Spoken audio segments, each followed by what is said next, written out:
Falamos de doenças velhas que voltaram com nova cara. Falamos de doenças novas para a gente, que não conhecíamos exatamente. Agora, por trás de tudo isso, existe a luta tenaz dos cientistas, dos homens tentando dominar, seja nova ou velha, a doença que incomoda a humanidade. E aí, quais seriam as soluções? Vamos tentar começar pelo Pedro, essa questão de quais seriam as grandes soluções para a gente conseguir dar conta desses desafios.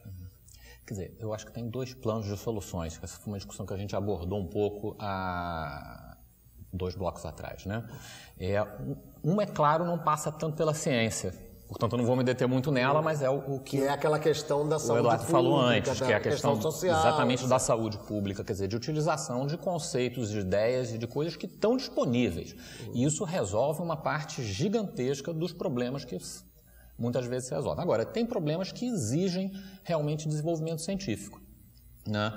E aí, para esses, eu acho que a palavra-chave é a gente olhar quais são os nossos problemas, com independência. E aí tem uma atitude política diante disso e diante do conhecimento científico. A outra coisa é a integração, quer dizer, a integração do sistema de saúde que gera demanda com quem faz a pesquisa, né? Que no momento são mundos que não conversam muito bem entre si, né? A universidade conversa pouco com os institutos de pesquisa, o sistema de saúde tem pouca interação com a ciência, abre aspas, dita de ponta, que muitas vezes se isola um pouco. Então, eu acho que a gente tem que botar esses mundos para conversar, e isso é uma coisa fundamental, como de valor estratégico fantástico. E a outra coisa é entender a questão da ciência não só como uma coisa de alta tecnologia, mas como, na verdade, uma coisa ampla, que pode passar, inclusive, quando eu falo em pesquisa, até, por exemplo, pela área de humanas. Vou dar um exemplo simples, assim, para pegar uma coisa que eu li há 2 dias atrás, que é da AIDS na África. A AIDS na África se espalhou barbaramente, ela ficou sem controle, mas tem um país que conseguiu controlar, que é o Uganda. O Uganda cortou 70% do impacto da AIDS ali. E por quê? Porque eles conseguiram passar as informações de modo conversando com a cultura local, coisa que nos outros países eles não conseguiram fazer. Então, como fazer isso? Isso não é um problema resolvido. Isso aqui é legal. Sabe o que eu acho que isso aqui é a palavra? Ele deu um exemplo maravilhoso. Existe uma categoria de tecnologia, vamos chamar assim, talvez o nome não seja muito próprio, tecnologia social. Porque tecnologia é uma maneira de fazer coisas. A maneira de fazer coisas nova, que muda, como ele está dando um exemplo da Uganda, eu não conheço, eu estou dizendo o seguinte: se você tem uma outra maneira de comunicar alguma coisa e como é que você vai trabalhar aquilo, isso é uma tecnologia social, tem que ser estudada, ver como é que se ela é aplicável para outras situações, como é que vai. Então, tecnologia social para mim também, nessa questão que a gente está discutindo, por exemplo, organização de serviços de saúde. Se falar em tuberculose, falou aqui, como o Medronho comentou, uma parte desse problema é que o tratamento de resistência, por exemplo, né, bacteriana, resistência de qualquer natureza, da malária, por exemplo, em última análise, é consequência da estrutura do serviço de saúde. Como é que eles operam? O que existe? O Brasil tem uma tremenda deficiência de um bom modelo de atenção básica à saúde. E se não tiver uma boa estrutura de atenção básica de saúde, esses problemas todos eles aumentam. Eles aumentam. Você comunica no ar, porque não se continuam com ações. Então, nós temos que fazer campanhas de vacinação, por exemplo, de um modo geral, elas acabam sendo, até por essa deficiência também, de massa, sempre, fora das rotinas.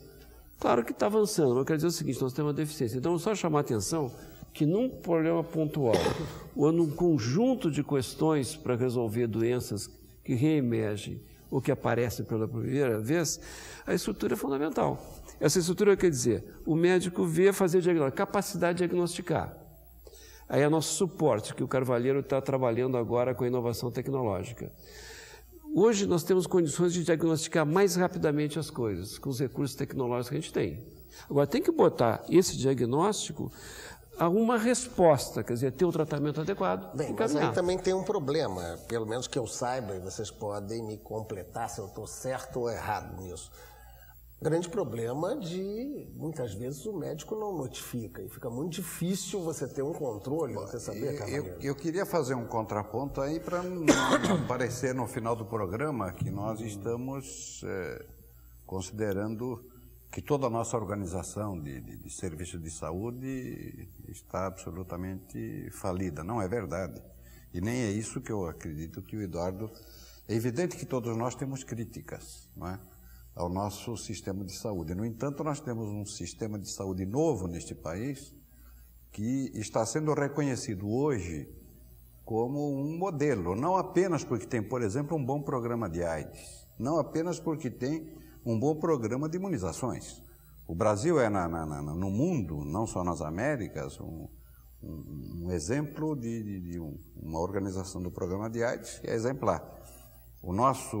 A nossa cobertura de vacinações e o esforço que o sistema de saúde, o SUS, tem feito é notável. E nós temos um sistema que é um sistema único de saúde que desafiou na década passada. O Sistema Único de Saúde é de 1990, ele tem 14 anos. Ele desafiou na década de 90 todas as propostas de focalização do Banco Mundial, que agora se vê na necessidade e na obrigação de reconhecer. Não estou com isto querendo dizer que nós temos um sistema divino e maravilhoso, mas eu quero fazer uma enfática defesa do SUS, do Sistema Único de Saúde, que é uma característica do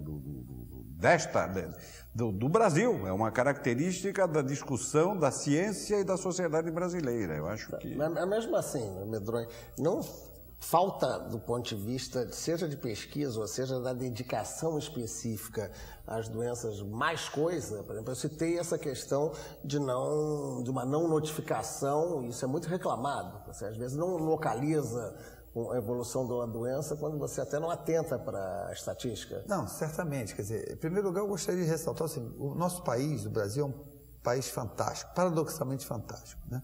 Você tem uma ideia, os recursos para a pesquisa vem reduzindo ao longo dos anos. E continua. E a produtividade científica do nosso país vem aumentando. Aí vem um burocrata e fala, não, então a relação é só tirar dinheiro que eles produzem mais. É uma loucura isso. É uma lógica perversa. Então, não há paralelo nisso no mundo. O Carvalho estava falando aqui do SUS, eu estava me lembrando, a Organização Mundial de Saúde... É a opção pela pobreza e não pelos pobres, não é isso? Exatamente. A Organização Mundial de Saúde é fascinada pelos nossos bancos de dados na área da saúde. São dos maiores que se tem no mundo. Não existe similar no mundo. Por exemplo, o banco de dados da IH, em que você pode gerar muito conhecimento a partir daqueles dados que estão ali, gerar informação. Sabe dizer o que é IH? Autorização de internação hospitalar. No SUS. Toda internação no SUS, ou na SUS, incluindo a sua rede conveniada... Exatamente a resposta minha, essa questão. Gera uma IH. E ali você tem um perfil epidemiológico da população, você tem um monte de dados que você pode analisar e gerar uma série de propostas para melhorar o sistema. Voltando à sua pergunta, em relação à notificação das doenças, existe uma relação extensa de doenças que são obrigatoriamente de notificação do Ministério da Saúde à Secretaria Municipal de Saúde. Ou seja, por lei. Então, a pessoa que não está notificando aquela doença está infringindo uma lei. Eu te pergunto, há penalidade? Até há no Código Civil. Ela é aplicável? Não é. Então, não adianta também ser pelo lado do constrangimento legal. Tem que ser pelo lado da educação, né? Da educação, da formação desse profissional. Hoje você tem uma doença, você falou muito bem, quando a gente tem um processo epidêmico, né, ele é a ponta do iceberg. As notificações, ele reflete apenas a ponta de um grande iceberg, que vai desde o portador assintomático daquela doença, que aí não procura nada porque ele não sente nada, desde aquele indivíduo que procura o médico, e o médico não diagnostica a doença, então ele não notifica aquela doença porque ele diagnosticou uma outra coisa.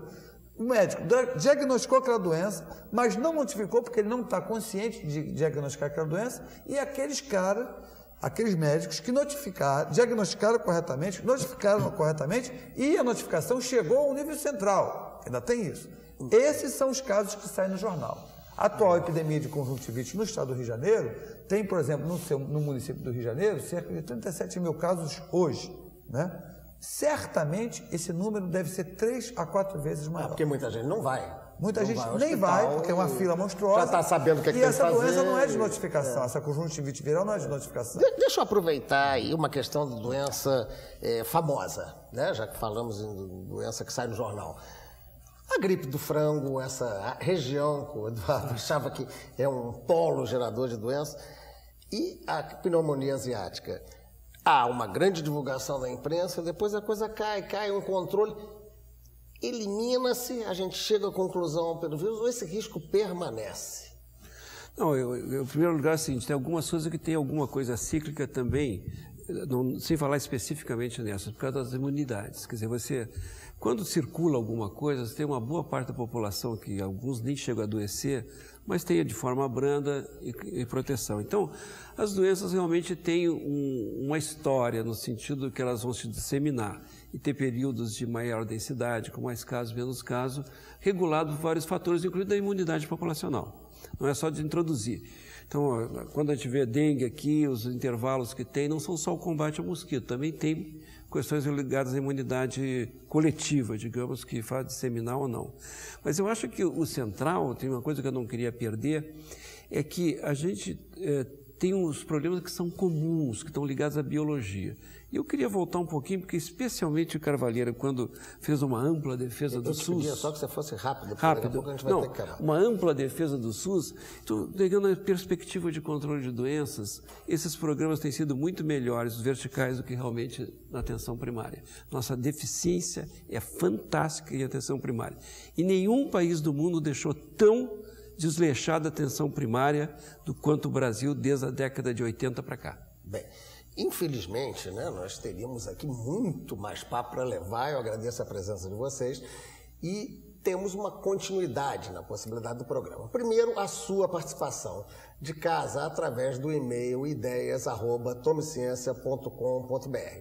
Ali você pode mandar as suas ideias de novos temas, as suas sugestões e as suas críticas, inclusive. Se a gente não tivesse portando direitinho aqui, vocês reclamem. E uma outra possibilidade é que nós pegamos com eles aqui, com a ajuda deles, uma série de referências bibliográficas e também de site de consulta, porque quem estiver interessado nesse assunto e quiser aprofundar, pode pegar o nosso site específico do programa, www.tomeciencia.com.br, e ali conseguir aprofundar um pouco essa discussão, que é a vontade máxima do Tome Ciência, que você faça a viagem pelo conhecimento. Até a semana que vem, portanto.